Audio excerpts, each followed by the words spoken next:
তাদেরকে 1 ঘন্টার জন্যই অন্তত আয়নাঘরে ঢুকিয়ে রাখতে হবে। তারপর সে বের হয়ে বলবে হাসিনা কি ছিল আর তার প্রতি সহানুভূতি কোত্থেকে জাগে। আমি আসার পরও মাত্র যখন আয়নাঘরটা দেখলাম এবং এই যে দেখলাম অগণিত মানুষ দাঁড়িয়ে আছে আয়নাঘর দেখবার জন্য, তো মানে এটা তো সিম্বলিক একটা আয়নাঘর, জাস্ট ওখানে যে আয়নাঘরগুলো ছিল সেটার মাপে বানানো হয়েছে।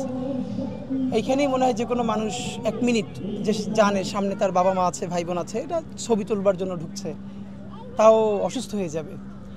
আমি শুধু মানে ভাবতে গেলেও আসলে এটা কোনোদিন এই জন্য আমি ভাবতেও পারবো না এরকম যে আমার বাবা মা, আমার ভাই বোন 8 বছর 10 বছর ধরে সেই আমাদের কত ভাই বোন, সেই মাইকেল চাকমা থেকে শুরু করে ব্যারিস্টার আরমান ভাই, আজমি ভাই, এরকম নাম না জানা কত আমাদের ভাইয়েরা।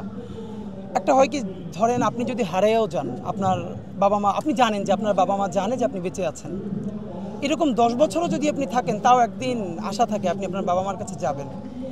কোনো বাবা মা, মানে আজমি ভাইয়ের মা কাঁদতে কাঁদতে মানে সন্তানের চিন্তা করে মরে গেছে, যে শুধু এইটুকুন জানতে চাইছিলেন যে আমার কেউ একটু পারলে জানাও যে আমার সন্তানটা বাইচে আছে, শুধু এইটা বলো। অগণিত গুমের শিকার পরিবার বলেছে যে তার শুধু বাবা মারা এইটুকুন জানতে চেয়েছে যে আমাকে শুধু একটু জানাও যে ও বেঁচে আছে, আর কিচ্ছু লাগবে না। তো এইটা আসলে নিজের যার সন্তান, যার বাবা মা এরকম পরিস্থিতির শিকার হয় নাই, তার আসলে এটা বোঝা, অনুভব করা মুশকিল। তো আজকে বাংলাদেশে দেখি যে হাসিনার প্রতি আমি খুবই অবাক, এবং আপনাদেরকে আজকে বলি, সেদিনকে জাতিসংঘের প্রোগ্রামে গিয়েছিলাম, সেখানে প্যানেল আলোচক ছিলেন, আমি প্রতিবাদ করি নাই, তো এখন বলছি। ব্যারিস্টার সারা হোসেন উনি আলোচনায় বলেছেন যে বাংলাদেশে এখন যে নতুন বাংলাদেশ হয়েছে সেখানেও এই যে আদালতে কেন হ্যান্ডকাফ পরানো হচ্ছে, এই বাংলাদেশ তো আমরা চাই নাই, মানে এইরকম ভদ্র ভালো কথা, এই কথা তো আসলে হচ্ছে কি, এইটা তার পক্ষেই বলা সম্ভব যে জীবনে গত 17 বছর আয়নাগত দূরের কথা, মানে চিন্তাই করতে পারে না তার সন্তান, তার পরিবারের কেউ এই ভিকটিম কোনোদিন হয় নাই। তো আমি আপনাদেরকে শুধু বিনীত অনুরোধ করি, আমরা বারবার আমাদের কালেকটিভ মেমোরি থেকে, আমরা বাঙালিরা সব থেকে একটা হলো তারা যেরকম আমরা ঝাঁপিয়ে পড়ি সেরকম সব কিছু দ্রুত ভুলে যাই। নইলে আপনি ভাবেন এই 1 বছরে ধরেন রাষ্ট্রের অনেক ঝামেলা হতে পারে, কিন্তু সেইটি কোনোভাবেই হাসিনার গত 17 বছর 16 বছরের সাথে তুলনা করা যায়?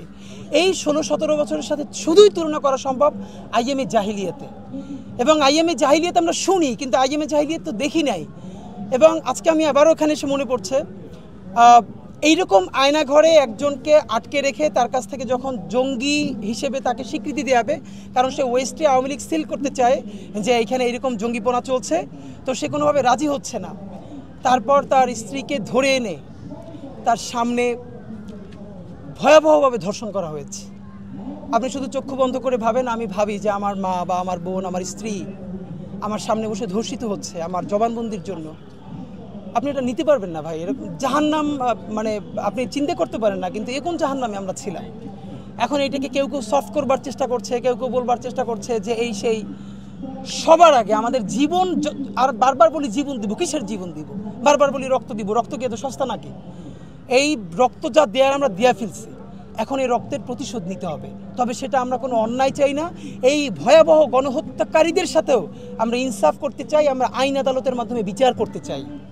সুতরাং যতদিন না পর্যন্ত তাদের বিচার হবে, ততদিন পর্যন্ত যদি তাদের প্রতি কেউ বেশি আগ বাড়িয়ে সহানুভূতি জানায়, আপনাদেরকে অনুরোধ জানাবো এই সিম্বলিক আয়নাঘরগুলো কিছু জায়গায় স্থায়ী করা যায় কিনা, যে তাদেরকে 1 ঘন্টার জন্যই অন্তত আয়নাঘরে ঢুকিয়ে রাখতে হবে।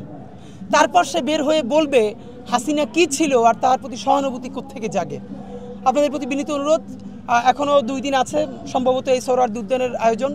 সারা বাংলাদেশ থেকে যাদের সম্ভব আপনারা এখানে আসেন, আপনারা এখানে সব কিছু দেখেন। বিশেষ করে তারা আয়নাঘর থেকে শুরু করে প্রত্যেকটা জিনিস যেভাবে সিম্বলাইজ করেছে, আমাদের কালেকটিভ মেমোরিতে এগুলোকে ফিরিয়ে আনার জন্য আপনারা করেন।